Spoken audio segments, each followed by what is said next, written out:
Hari ini kita akan belajar kembali kebenaran firman Tuhan. Kita akan buka bersama-sama di 2 Timotius pasal yang ketiga, mulai ayat yang pertama. Ketahuilah bahwa pada hari-hari terakhir akan datang masa yang sukar. Ini benar-benar terjadi, masa sukar ini. Bisa saja ini hari ini terjadi karena banyak orang sedang mengalami kesusahan. Tidak hanya masalah keuangan, masalah hubungannya dengan sesama, hubungannya dengan pasangannya, benar-benar mengalami krisis banyak sekali. Justru dalam masa sukar ini, kalau kita ini bergantung sama Tuhan, kita nempel sama Tuhan, kita mengandalkan kekuatan Tuhan, kita dijaga. Karena kita ini adalah termasuk biji matanya Tuhan. Bapak Ibu bisa bayangkan kalau kita ini menjadi biji matanya Tuhan, berarti kita ini adalah bagian menjadi orang yang penting di hadapan Tuhan, menjadi orang yang penting. Kenapa kok bisa menjadi penting? Karena kita ini anak-anaknya Tuhan. Tuhan taruh rohnya tinggal di dalam kita. Nggak perlu khawatir, nggak perlu bingung, nggak perlu panik, nggak perlu cemas dengan apa yang terjadi di masa-masa yang akan datang. Memang masa sukar akan ada dan masa sukar akan terjadi, tetapi ada pemeliharaan Tuhan, ada penjagaan Tuhan. Selama kita berjalan bersama Tuhan, pasti dipelihara.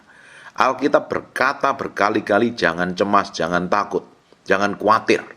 Kenapa kok kita dilarang khawatir, dilarang cemas, dilarang takut? Karena kita ini dipelihara Tuhan, dijagain Tuhan, diproteksi Tuhan, dijamin oleh Tuhan, disediakan segala sesuatu yang terbaik oleh Tuhan. Jadi tidak perlu bingung, nggak perlu kacau, nggak perlu panik lagi. Bagian kita hari ini harusnya malah justru berserah di hadapan Tuhan. Boleh dunia dalam kondisi ruwet, boleh dunia dalam kondisi gonjang-ganjing, boleh dunia dalam kondisi tambah hari tambah bejat, tetapi kita komitmen dengan Tuhan.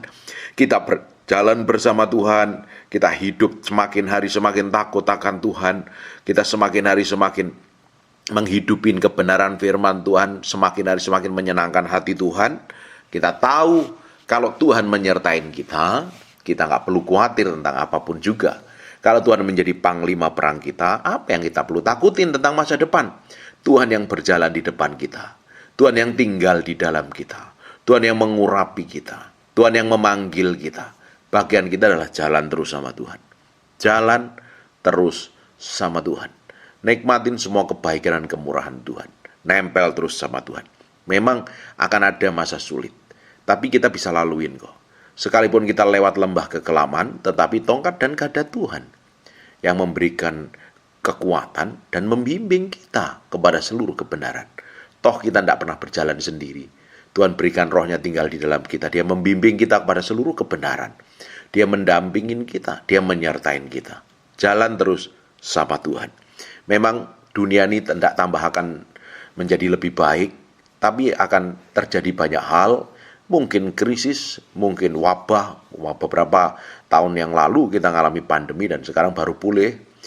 Dunia tambah hari tambah tua umurnya. Tapi anak-anak Tuhan tambah hari harus tambah cinta Tuhan.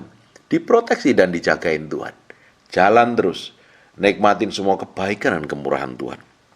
Kondisi dunia tambah hari tambah bejat. Kondisi dunia tambah hari tambah ruwet.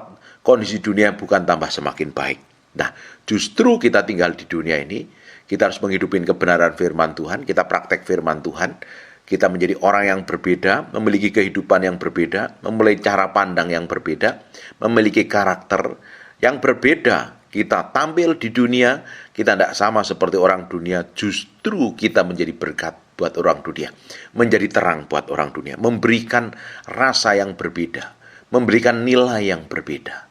Karena apa? Ada Tuhan yang tinggal di dalam diri kita. Nah, kondisi manusia di akhir zaman itu kondisinya seperti ini. Kondisi manusia di akhir zaman hari ini kondisinya seperti ini. Makanya sebagai anak-anak Tuhan, sebagai orang yang percaya Tuhan, jangan sampai kita memiliki karakter, sikap, tindakan yang seperti ini. Jangan sampai kita bersikap buruk, berkelakuan buruk seperti ini. Tapi kalau kita ini sampai memiliki sikap, karakter, dan kelakuan buruk seperti orang-orang dunia, kita nggak jauh beda. Orang lain tidak bisa melihat manifestasi kuasa Tuhan dalam diri kita. Coba perhatikan di ayat yang kedua. Manusia akan mencintai dirinya sendiri. Hari ini orang egois sekali kok. Yang dipikirin siapa? Dirinya, aku, diriku, dan saya. Bahkan banyak orang Kristen berdoa pun fokusnya pada diri sendiri, bukan pada Tuhan. Fokusnya apa? Apa yang Tuhan mau jawab doaku, Tuhan mau pulihkan, Tuhan mau berkatin aku. I, me, and myself. Orang nggak peduli, nggak punya empati. Justru kita ini meski tahu bahwa kita ini dipanggil menjadi berkat. Kita dipanggil untuk menjadi terang dunia. Kita dipanggil untuk menjadi garam dunia. Menggarami, memberi rasa berbeda. Rasa kerajaan Allah, nilai kerajaan Allah. Justru kita menjadi terang di tengah kegelapan dunia yang menjadi bejat ini. Tapi kalau kita ini mencintai diri kita sendiri, kita nggak peduli orang lain, ya kita sudah menjadi bagian orang-orang yang hidup di akhir zaman yang akan dibinasakan. Cuek. Orang mencintai dirinya itu narsistik. Semuanya fokus pada diri sendiri, yang dibanggakan diri. Angkuh, sombong, belagu, gampang tersinggungan, gampang marah. Kenapa? Fokusnya pada diri sendiri. Nanti kalau disakitin, dilukai, dia marah, dia kesel, dia jengkel, dia nggak terima, dia melakukan hal yang nggak berkenan. Ini orang-orang yang kelakuannya buruk dan kelakuannya jelek. Fokus pada diri sendiri dan menjadi hamba uang. Hari ini yang menjadi saingannya Tuhan bukan setan. Setan udah kalah. Kita sebut nama Yesus saja, begitu berkuasa, begitu powerful dan dahsyat, setan akan dikalahkan. Iblis pun akan takluk dan tunduk. Tetapi yang menjadi saingannya Tuhan hari ini di hati manusia adalah uang. Orang begitu rupa mengejar uang dan menjadi hamba uang. Makanya jangan menjadi hamba uang. Uang yang harus menjadi hamba kita. Uang yang harus bekerja buat kita, bukan uang yang menjadi tuan kita. Kalau uang menjadi tuan kita, dia adalah tuan yang jahat. Dia memperbudak begitu rupa. Dia akan menghabisin waktumu, menghabiskan tenagamu, menghabiskan pikiranmu. Ketika uang menjadi hamba kita, dia adalah hamba yang baik. Dia akan mengerjakan yang terbaik buat kita. Makanya jangan sampai uang menjadi utama dalam hidupmu. Kita memang butuh uang, kita melakukan segala butuh uang, tapi kita juga harus fokus. Cari dulu kerajaan Allah dan kebenarannya, makanya semuanya akan ditambahkan kepadamu. Termasuk apa? Berkat kelimpahan. Cari dulu kerajaan Allah dan kebenarannya. Cintai Tuhan. Dan sewaktu kita menjadi orang yang takut akan Tuhan, di sisi lain kita menjadi orang yang bekerja, di sisi lain kita menjadi orang yang tanggung jawab, jadi orang yang rajin, jadi orang yang skillful, punya keahlian bekerja dari apa yang kita kerjakan, dari apa yang kita perbuat. Tuhan berkati. Akhirnya apa? Kita hidup dalam berkat Tuhan. Ini banyak orang cari duit, kerja pagi, pulang malam, sampai lupa Tuhan. Dipikir kalau dapat uang nanti akan dapat semuanya. Justru kalau waktu kita dihabiskan untuk mencari uang, dan ketika mendapatkan uang, kok nggak punya waktu untuk dirimu sendiri. Bahkan malah kena banyak berbagai macam sakit penyakit. Sudah nggak punya waktu buat keluarga, nggak punya waktu buat anak, nggak punya waktu buat pasangan hidup. Dan habis waktunya untuk cari uang, setelah dapat uang malah kena sakit penyakit. Saya perhatikan banyak orang seperti fokus duit, sampai keluarganya hancur. Anak-anak jadi pemberontak. Kita memang harus cari uang. Orang Kristen harus rajin, harus punya skill. Tapi jangan sampai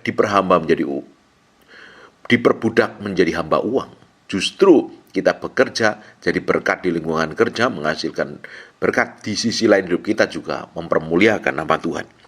Jangan sampai menjadi hamba uang. Nanti jahat pikiran.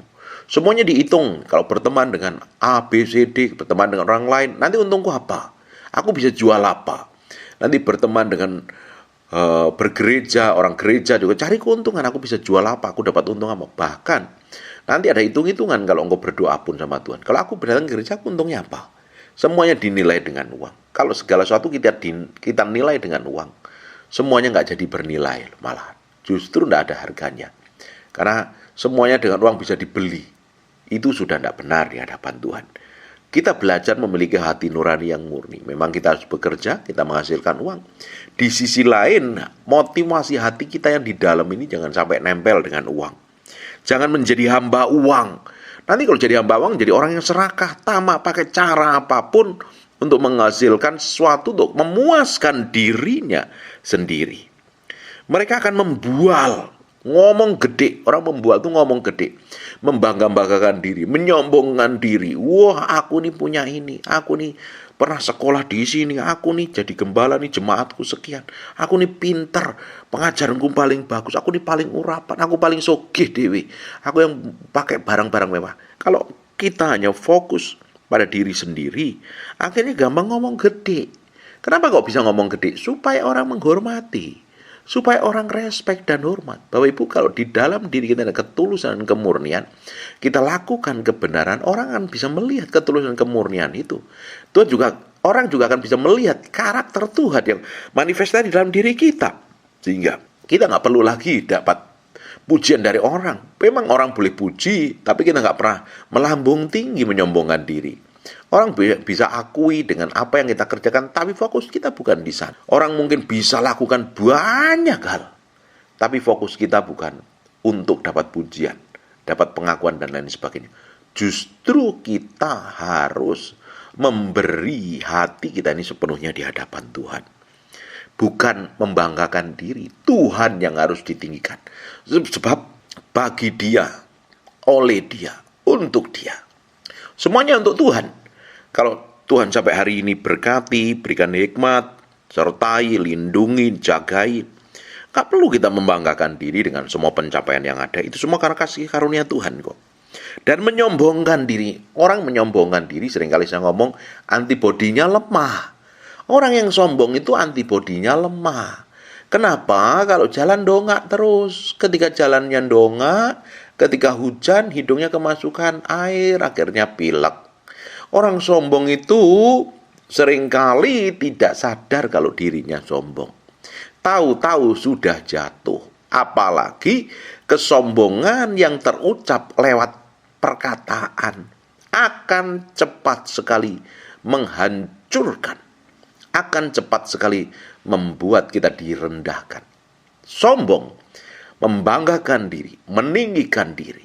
Dia lupa bahwa segala sesuatu pencapaiannya, segala sesuatu yang dimiliki itu asalnya dari Tuhan, untuk Tuhan, bagi Tuhan.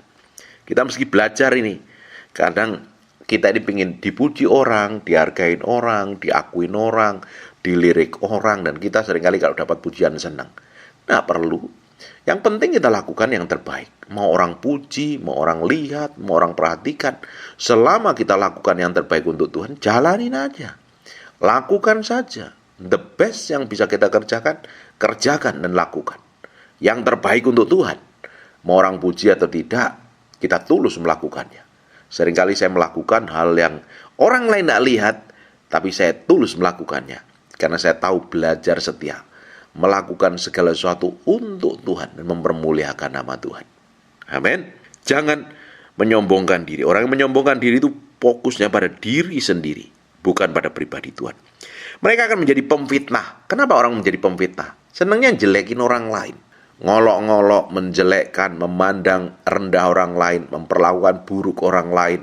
Segala sesuatu yang dipandang oleh matanya itu dianggap tidak sempurna. Akhirnya jelek, ngerendahin orang lain. Kalau udah sampai seperti itu, jadi orang yang adu domba ini menjadi pemfitnah. Mereka akan berontak terhadap orang tuanya. Anak-anak berontak terhadap orang tua. Anak-anak apapun ya, mau anak yang masih ABG, anak kecil, atau yang sudah menikah pun kan tetap orang tua. Kadang tidak respect dengan orang tuanya. Kita harus belajar hormat dan respect terhadap orang tua. Bapak Ibu, meski dengerin khotbah saya tentang bagaimana kita hormatin orang tua atau malah mati muda. Kalau kita nggak respect dan hormat dengan orang tua kita, jangan pernah berharap hidupmu diberkati. Justru kamu akan hidup di bawah kutuk. Apalagi kalau sampai kurang ajar dengan orang tua, umurmu nggak panjang. Justru kamu nggak akan mengalami lanjut umur, bahkan mengalami masa-masa sulit. Hormatin orang tua. Apapun yang mereka alami, apapun yang terjadi dalam kehidupan orang tua, kita tetap hormat, respect. Mereka adalah yang dikirim Tuhan menjadi wakil Tuhan di muka bumi ini, karena kita dilahirkan dari kehidupan mereka. Kita berak bersyukur, dan kita harus menjadi orang yang respect dan hormat terhadap orang tua kita. Kalau hari ini engkau nggak respect dengan orang tuamu, engkau kurang ajar, engkau nggak perhatikan orang tuamu, perhatikan baik-baik. Suatu hari anakmu atau cucumu juga nggak akan perhatikan. Kalau engkau memperlakukan orang tuamu dengan baik, perhatikan dengan baik, senengin hatinya, cukupin semua kebutuhannya, maka suatu hari anak cucumu pun juga akan memperhatikanmu. Ini penting sekali ini. Karena banyak di akhir zaman orang-orang berontak terhadap orang tuanya. Bahkan di kitab Maleakhi dijelaskan pada akhir zaman banyak hati bapak kembali kepada anak-anaknya, hati anak kembali kepada bapak-bapaknya. Artinya akan terjadi pemulihan secara ilahi buat anak-anak Tuhan. Bagi kita orang percaya, kita akan mengalami pemulihan keluarga.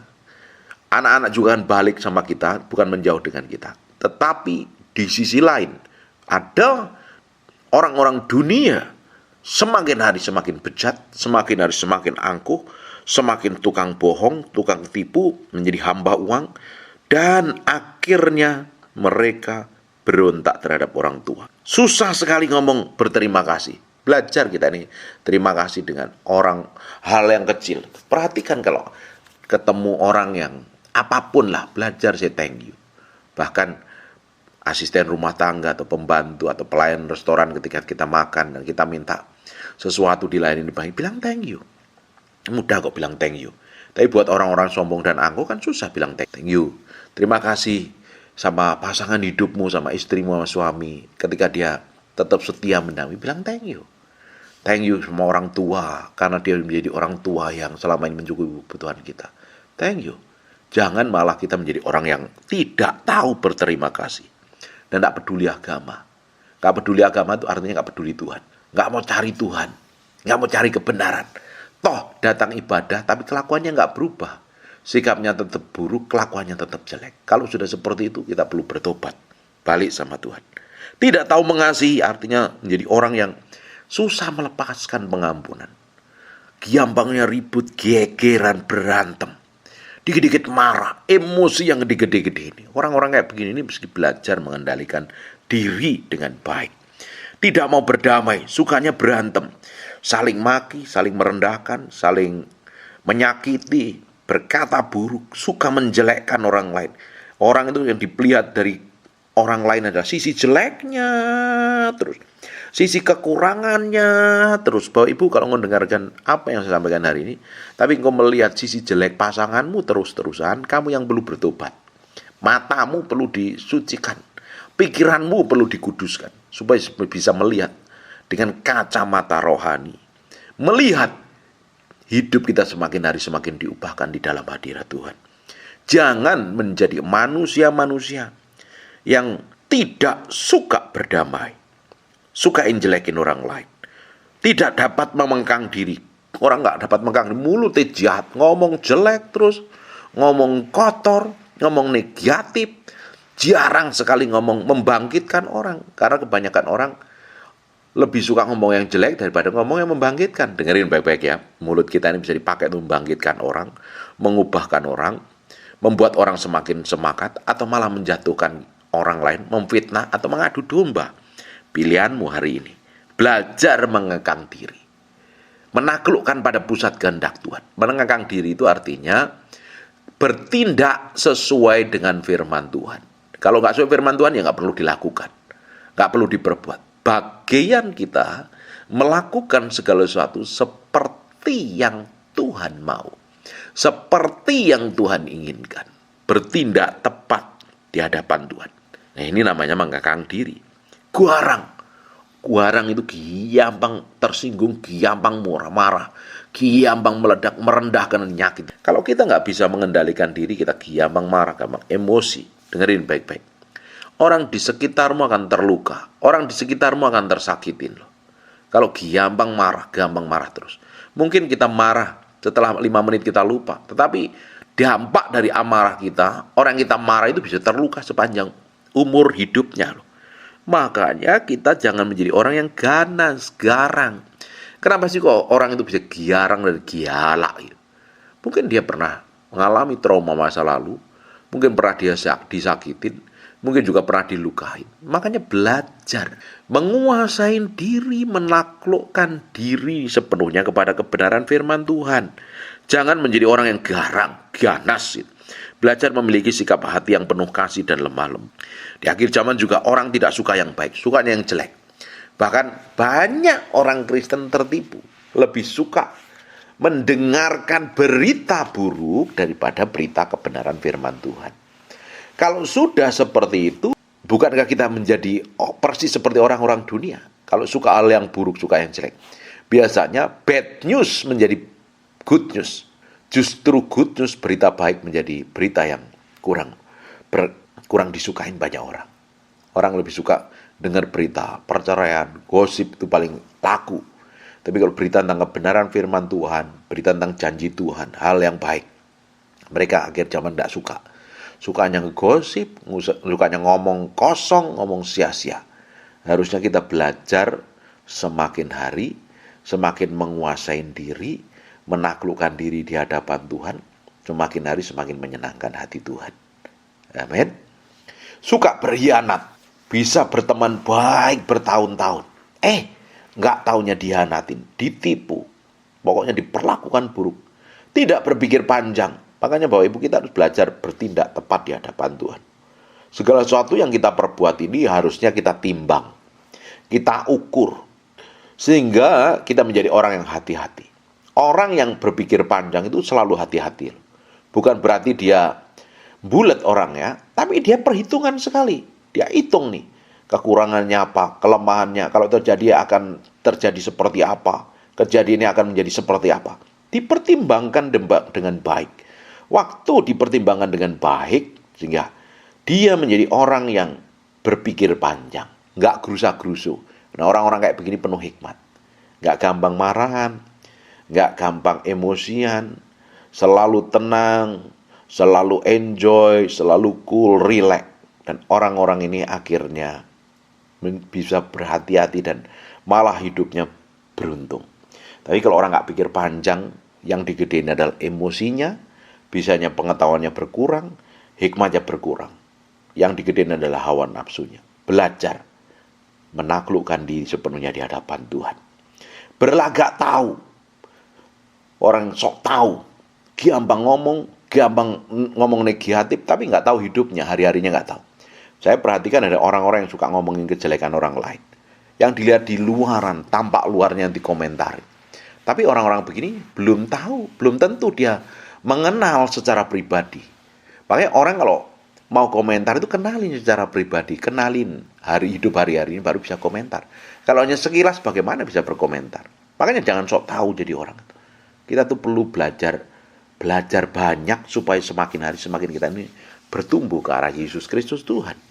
Lebih menurutin hawa nafsu, ngikutin hawa nafsu daripada menurutin Allah. Ngikutin hawa nafsunya. Nafsu makan sampai orang nggak bisa mengendalikan makannya, sampai obesitas, kegemukan. Nanti udah kegemukan banyak sakit penyakit. Nggak bisa ngikutin hawa nafsu dan ditaklukkan pada pusat kehendak Tuhan. Hawa nafsu makan nggak bisa dikontrol, dikendalikan. Hawa nafsu seksnya nggak bisa dikontrol dan dikendalikan. Akhirnya apa? Menjadi orang-orang yang duniawi. Kelakuannya seperti orang dunia. Sekalipun mereka ini adalah orang-orang yang duduk di gereja, bisa jadi kelakuannya persis seperti orang dunia. Secara lahiriah, mereka menjalankan ibadah mereka. Secara fisik bisa datang ibadah ke gereja mungkin. Atau ke tempat ibadah lain. Tetapi pada hakikatnya mereka memungkiri kekuatannya. Jauhilah orang itu. Secara fisik dia melakukan aktivitas agamawi, dia beribadah, tapi dilihat dari kelakuan, sikap dan tindakannya nol besar. Kalau Bapak Ibu, engkau rajin ibadahmu luar biasa, ikut pelayanan, rajin memberi persembahan, tapi dari sikap, tindakan, kelakuanmu persis seperti orang dunia, ngikutin hawa nafsumu, egomu, ujungnya engkau bukan menjadi anak Tuhan. Hari ini bertobat kalau memiliki sikap tindakan seperti itu. Taklukkan hatimu sepenuhnya di hadapan Tuhan. Kita mau belajar terus ngikutin kehendak Tuhan. Jalan sama Tuhan. Nah, apa yang kita kerjakan, apa yang kita lakukan, kita mau menyenangkan hati Tuhan. Belajar hari demi hari, tepat melakukan segala sesuatu seperti yang Tuhan mau dan Tuhan inginkan. Sebab Di antara mereka terdapat orang-orang yang menyelundup ke rumah orang lain dan menjerat perempuan-perempuan lemah yang syarat dengan dosa dan dikuasai oleh berbagai-bagai nafsu, yang walaupun selalu ingin diajar, namun tidak pernah dapat mengenal kebenaran. Pingin diajar sih, pingin dengar khotbah, tapi susah mengenal kebenaran. Dari mana kelakuannya? Dari tindakan, sikap, dan perbuatannya itu loh. Persis seperti orang dunia, tidak mau berubah. Sama seperti Yanes dan Yambres menentang Musa. Demikian juga mereka menentang kebenaran. Akal mereka bobrok. Kelakuannya, tindakannya, perbuatannya bobrok, perkataannya busuk, dan iman mereka tidak tahan uji. Kalau kita nggak tahan uji dengan semua godaan, tantangan, kita akan jatuh dalam dosa. Kita harus bisa menjadi orang yang tahan uji. Kita belajar dari Yesus. Ketika ada pencobaan di padang gurun, dia didapatin menang. Harusnya kita juga didapati menang dari semua pencobaan-pencobaan yang terjadi dalam kehidupan kita. Semakin hari kita semakin mencerminkan kemuliaan Tuhan. Tetapi sudah pasti mereka tidak akan lebih maju, karena seperti dalam hal Yanes dan Yambres, kebodohan mereka pun akan nyata bagi semua orang. Kebodohan, tindakan, perbuatan yang kita lakukan diam-diam, suatu hari bisa di-broadcast Tuhan di depan umum, artinya engkau dipermalukan. Apapun itu yang Bapak Ibu lakukan yang tidak berkenan di hadapan Tuhan, serahin sama Tuhan. Minta Tuhan cabut sampai ke akar-akarnya. Kalau sampai hari ini kita ini bertindak, berkelakuan persis seperti orang dunia, kita melakukan aktivitas agamawi di gereja, tapi praktek hidup kita ini mencerminkan kemuliaan Tuhan. Mulut kita jahat, pikiran kita busuk, kelakuan kita jelek, negatif terus, mulutnya kotor, penuh sumpah seperapa, ngelawan orang tua, menjadi pemberontak, ngelawan pemimpin. Hidupmu sebenarnya nggak mencerminkan kemuliaan Tuhan, malah persis seperti orang-orang yang nggak kenal Tuhan. Karena kita ini kenal Tuhan, kita ngalami Tuhan, kita hidup diubahkan Tuhan. Harusnya tambah hari kita tambah diubahkan. Hari demi hari diubahkan di dalam hadirat Tuhan. Semakin hari semakin diubahkan. Semakin diubahkan. Semakin diubahkan. Semakin mencerminkan kemuliaan Tuhan. Semakin diubahkan. Saya berdoa kekristenan kita semakin hari semakin memiliki karakter kerajaan Allah. Semua kejahatan, semua yang tersembunyi dalam diri kita serahin sama Tuhan. Biar Tuhan cabut sampai ke akar-akarnya. Dan kita didapat menjadi orang yang menyenangkan hati Tuhan. Dari semua tindakan, sikap, dan perbuatan kita mencerminkan orang yang menghidupi kebenaran. Bapak Ibu, belajar firman, ngerti firman, hidupin firman, praktekkan firman dalam semua tindakan, sikap, dan perbuatanmu. Nama Tuhan harus dipermuliakan melalui hidup kita. Kalau sampai hari ini nama Tuhan belum dipermuliakan melalui kehidupan kita, serahin hatimu, pikiran, dan perasaanmu di hadapan Tuhan. Tuhan akan bekerja dengan caranya yang ajaib. Tuhan akan lakukan sesuatu yang ilahi dalam hidupmu. Dia, Allah, yang akan memakai hidup menjadi berkat bagi banyak orang. Dan nama Tuhan dipermuliakan atas hidupmu. Saya berdoa, kita tambah hari tambah ngerti firman, tambah diubahkan. Ketika tambah diubahkan, tambah menjadi serupa segambar dengan Kristus. Dari karakter, sikap, tindakan kita nih mencerminkan kemuliaan Tuhan. Amin. Beri hati, pikiran, perasaan, kemauan dan kehendakmu sepenuhnya di hadapan Tuhan. Biar Tuhan yang beracara. Biar Tuhan yang bekerja dengan caranya yang ajaib dan penuh keajaiban. Amin. Hidup kita harus mencerminkan kemuliaan Tuhan. Orang harus bisa melihat kemuliaan Tuhan yang manifestasi dalam kehidupan kita. Mulai hari ini, saya berdoa tangan kasih karunia Tuhan ada di atasmu, penyertaan Tuhan atas hidupmu. Dan sekarang tutup matamu, tutup Alkitabmu, kita berdoa. Bapak, terima kasih buat firman-Mu. Kami belajar terus diubahkan, dilawat Tuhan, dipulihkan Tuhan. Materikan firman nempel dalam hati kami berhari-hari, berminggu-minggu, berbulan-bulan menjadi kehidupan. Sehingga apa yang kami kerjakan, apa yang kami perbuat mempermuliakan nama-Mu. Terima kasih Tuhan. Kami berdoa untuk orang-orang yang rajin mendengar firman yang sampaikan. Berkati mereka. Terus berkati, pulihkan biar mereka mengalami Tuhan. Diubahkan dalam hati, menyenangkan hati Tuhan. Terima kasih Tuhan, bagimu pujian, hormat, pengakuan. Mau berdoa orang yang sakit dan mengalami kelemahan tubuh, oleh bilur Yesus, oleh darah Yesus, jadilah engkau tahir, jadilah engkau sehat, jadilah engkau sembuh. Jadi seperti aku doakan dan katakan. Dalam nama Yesus kami berdoa dan mengucap syukur. Haleluya. Amin. God bless you. Terima kasih Tuhan, terima kasih, terima kasih. We thank you, we praise you, we adore. Terima kasih buat siang hari ini. Kami mau dedikasikan hidup kami siang hari untuk menyembah-Mu, untuk datang di hadirat. Kami berikan korban yang terbaik dalam nama Yesus. Haleluya. Amin, amin. Tetap berdiri, pegang HP-nya dulu, di silent. Saya nggak mau dengar suara HP hari ini. Pastikan HP-mu di silent. Tetap berdiri sebentar. Di Kidung Agung pasal yang ke-8, 6 dan 7. Taruhlah aku seperti materai dalam hatimu,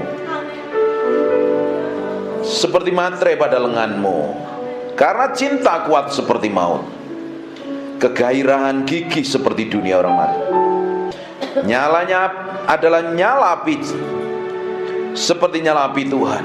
Air yang banyak tak dapat memadamkan cinta, sungai-sungai tak dapat menghanyutkannya. Sekalipun orang memberi segala harta benda, rumahnya untuk cinta, namun ia pasti akan dihina. Kita harus tempatkan Tuhan jadi yang utama dan terutama, lebih dari apapun juga. Taruh Tuhan harus jadi yang utama dalam hatimu. Hari ini kita mau berikan hati kita ini sepenuhnya untuk Tuhan pagi hari ini. Mulai fokus hatimu sama Tuhan. Jangan fokus sama saya.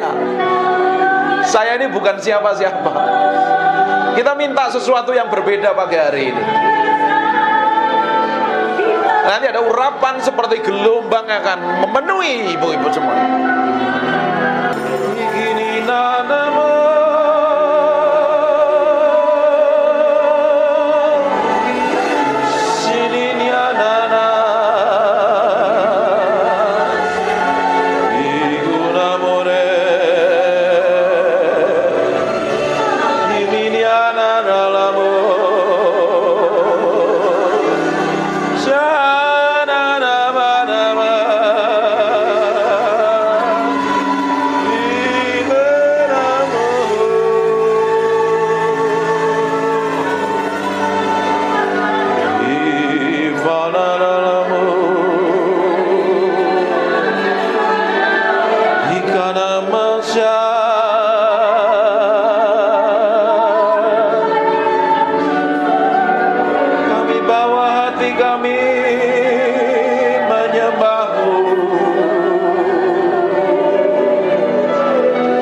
Engkau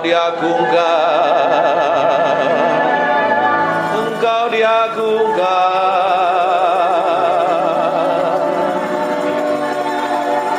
hinamu dalammu, hibini-biniana, hinimye,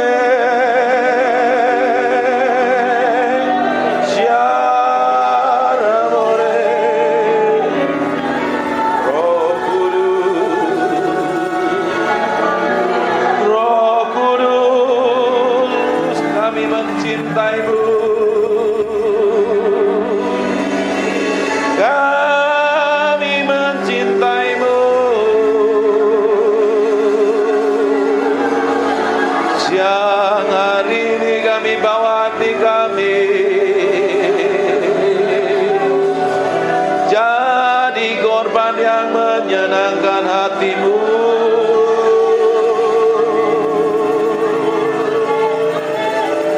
Namamu, sinamu, iminie, imafuna dalamaya, naralamure.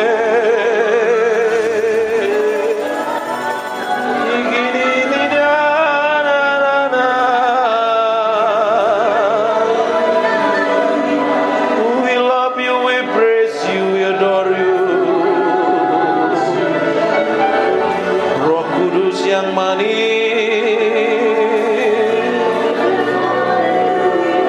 kami mengasihimu, kami mencintaimu.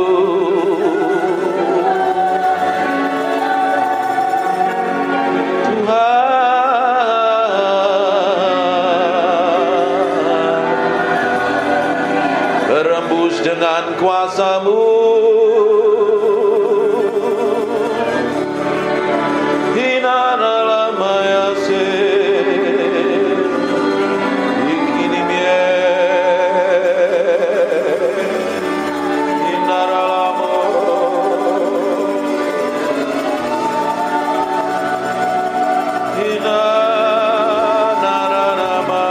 buka tanganmu dua-dua.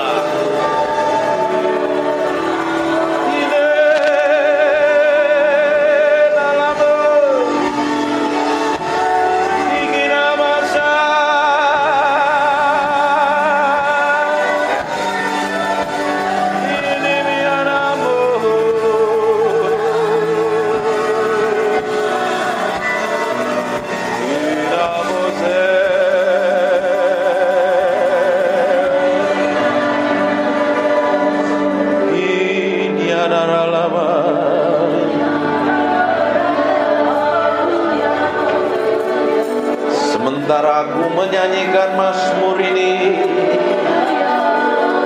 aku berdoa urapan-Mu turun seperti gelombang mengalir, penuhi orang yang haus dan lapar akan hadirat-Mu.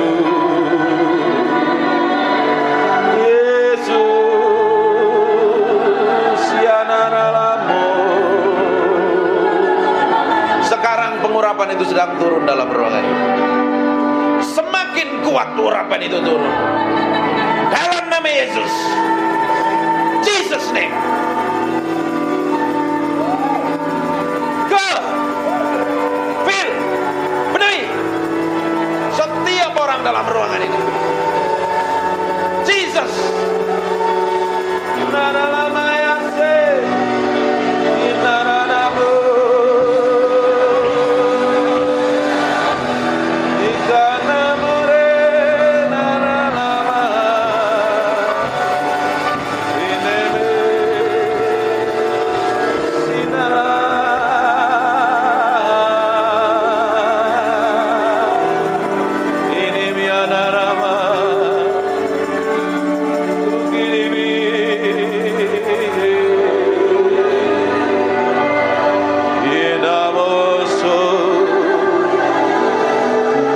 Nikmati Tuhan, nikmati hadirat-Nya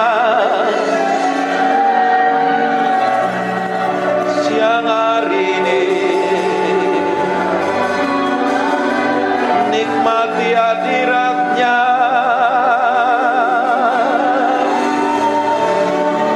nikmati hadirat-Nya,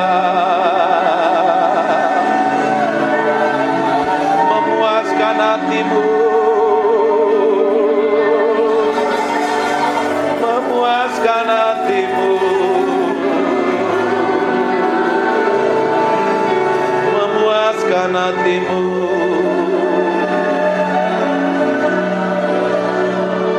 Saya mau hitung 1 sampai 3. Siap-siap. Pada hitungan ketiga ada kuasa Allah turun dalam hidupmu.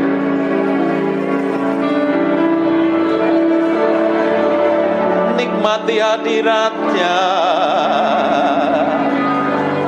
Siap-siap saja kuasanya turun menjamahmu. 1.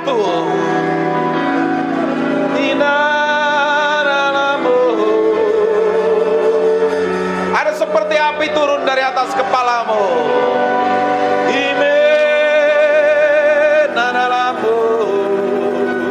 Dua. Sekarang terima itu. Jesus. Take. Jesus name. Go. Marahlah pakai. Terus. Terus. Terus. Take it. Touch in Jesus name. Jesus name.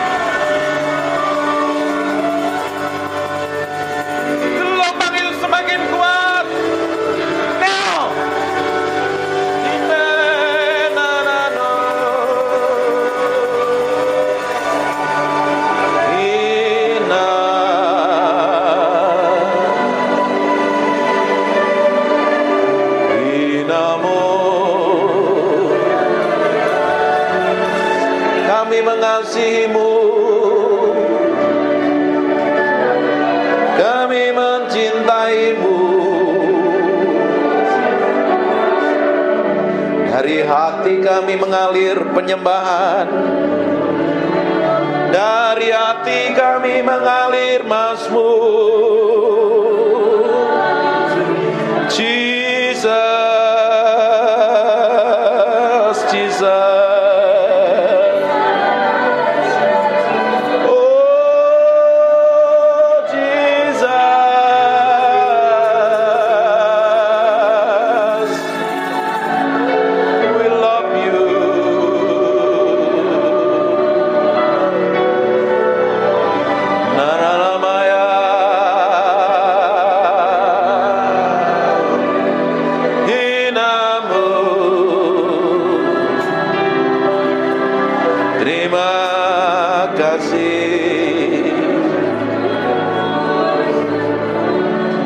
Minta roh hikmat wahyu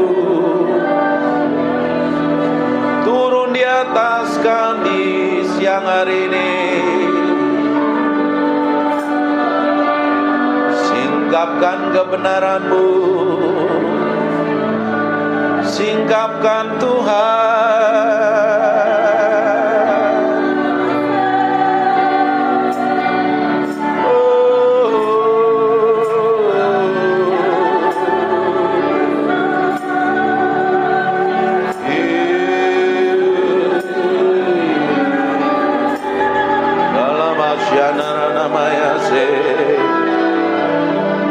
Terima kasih, terima kasih, terima kasih, Jesus. We thank you, we praise you, we adore. Terima kasih. We thank you. Terima kasih Roh Kudus, Engkau baik, Engkau luar biasa, Engkau dahsyat. Permuliakan nama Yesus yang hari ini, buat firman-Nya begitu hidup, dan ubah kami dalam hadirat-Mu, ubah kami dalam hadirat-Mu sendiri. Kami minta Engkau tetap tinggal di antara kami, dalam nama Yesus. Silahkan duduk. Menyembah Tuhan artinya memberi hidup sama Tuhan. Bukan mulutnya yang ngomong, tapi hatimu yang diberikan sama Tuhan. Ketika hatimu diberikan sama Tuhan, dan Tuhan dapatin kelakuan, sikap, dan tindakanmu serta perbuatanmu menyenangkan hatinya. Nah, ketika kau nyembah Tuhan, Tuhan hadir, Dia akan merubah hidupmu. Saya suka nyembah ini, kencengin. Saya ngomong sesuatu tapi kayaknya meski berubah. Banyak hal yang saya mau ajarkan, tapi Tuhan suruh ngomong yang lain. Penyembahan ternyata bukan hanya sekedar bicara tentang bahasa roh, bukan sekedar ngomong yang teriak-teriak kenceng-kenceng atau main musik jago, tapi beri yang di dalam hatimu untuk Tuhan, lebih dari apapun. Ternyata kalau kita beri hati kita sepenuhnya untuk Tuhan, kita nempelnya sama Tuhan. Waktu nyembah begini, Tuhan disenangkan dengan penyembahanmu dan nyanyian. Tanpa kita nggak sadarin, kadang Tuhan hadir dalam penyembahan kita. Kalau ketika Tuhan hadir dalam penyembahan kita, kuasanya begitu powerful dan dahsyat. Amin. Ini kan hadiratnya masih tebel kan ya? Iya. Iya. Nah, di belakang rasain hadirat Tuhan masih. Kayaknya Tuhan masih ingin disembah. Tutup matamu aja, kita nikmatin hadirat.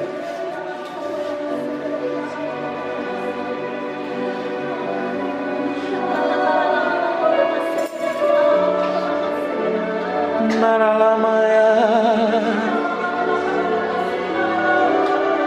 naralamu, sinana more ikini miana lama. Engkau dipuji, Engkau ditinggikan. Lihat orang-orang ini menyembah-Mu. Oh Yesus,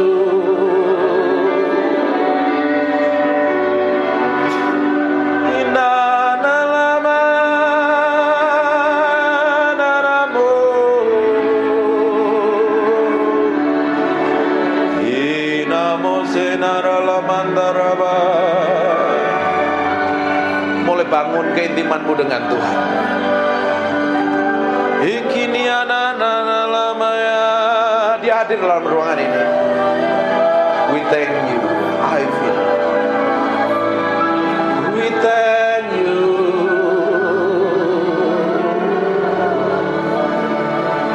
Ikini anak-anakmu sini mereme inamora.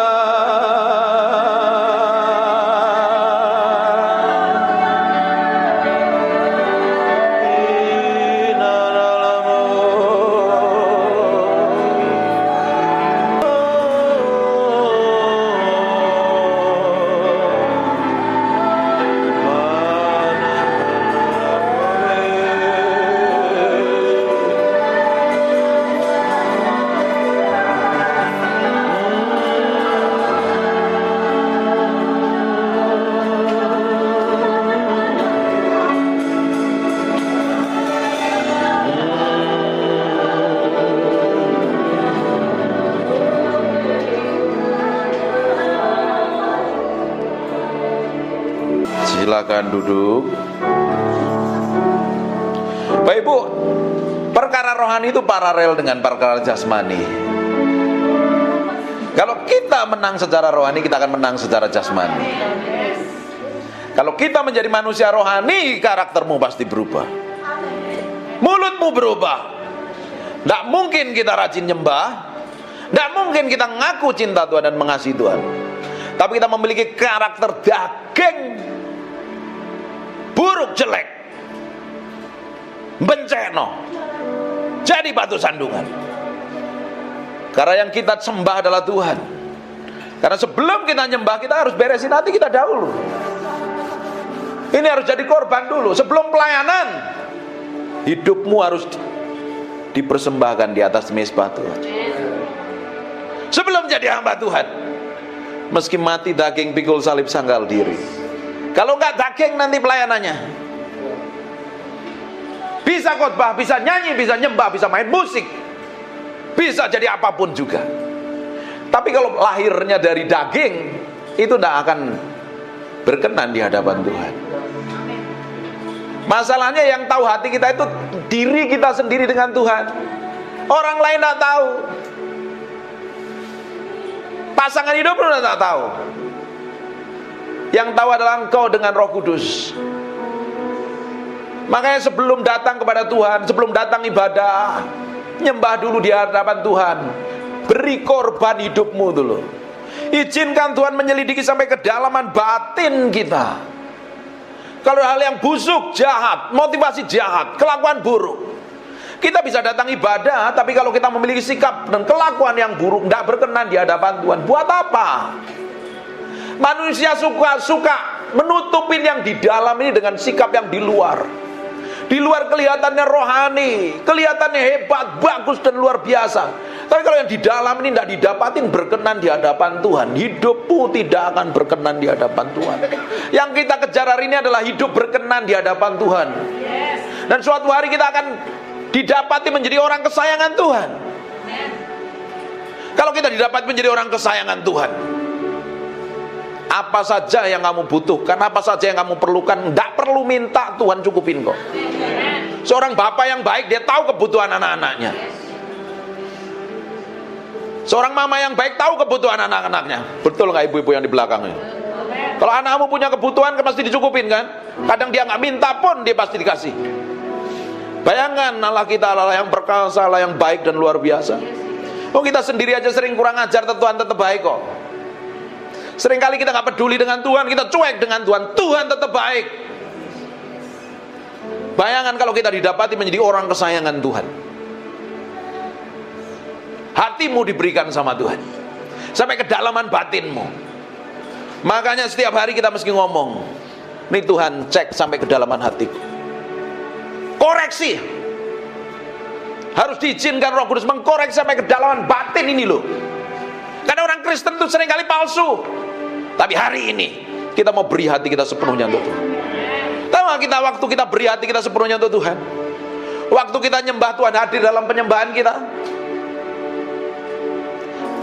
Betul gak? Roh Kudus adalah roh yang kudus, roh yang suci. Dia tidak bisa bersatu dengan pribadi yang kotor dan najis. Bagaimana kita ingin menghadirkan Tuhan dalam penyembahan kita, dalam pelayanan kita, sedang mulut kita jahat, hati kita busuk, motivasinya jahat, tidak berkenan di hadapan. Datang. Tapi kalau hati kita ini belajar proses by proses nih, hari demi hari ini, setiap hari, ketika Bapak Ibu dengar khotbah seperti ini, kan mengkorek sampai kedalaman batinmu. Ini khotbah kan tidak enak, keras lagi. Tahu Peter Guntur pasti khotbahnya keras, nggak ngomong manis. Saya nggak mau kasih gula-gula, khotbah yang manis-manis, nanti Bapak Ibu semuanya kena diabetes rohani loh. Penyakitan secara rohani. Saya kasih stik dan daging supaya engkau bertumbuh kuat di dalam Kristus dan didapati menjadi orang-orang yang berkenan di hadapan Tuhan, nyenengin hati Tuhan. Bukan menang secara rohani saja, secara jasmani pun engkau punya jadi orang-orang yang skillful, berhasil di bidangmu. Jadi ibu rumah tangga yang berhasil. Jadi businesswoman yang berhasil. Kerjain apa-apa berhasil. Karena kalau orang disertain Tuhan, apa saja yang dikerjakan tanganmu, Tuhan akan bikin berhasil. Tidak mungkin ikut Tuhan itu gak bikin berhasil. Ada yang salah kalau hidup kita gak mengalami peningkatan. Masa dari tahun ke tahun tetap sama? Yang tidak berubah itu Yesus. Kita harus berubah dari kemuliaan kepada kemuliaan, dan kemuliaan semakin besar. Orang bisa melihat kemuliaan yang manifestasi melalui hidup kita. Amin. Tuhan mau seperti itu. Bukan duduk di gereja ditumpangi tangan pendeta, diuyak-uyak kepalamu, terus hidupmu ingin berubah sampai gigimu rontok semua, nggak akan berubah.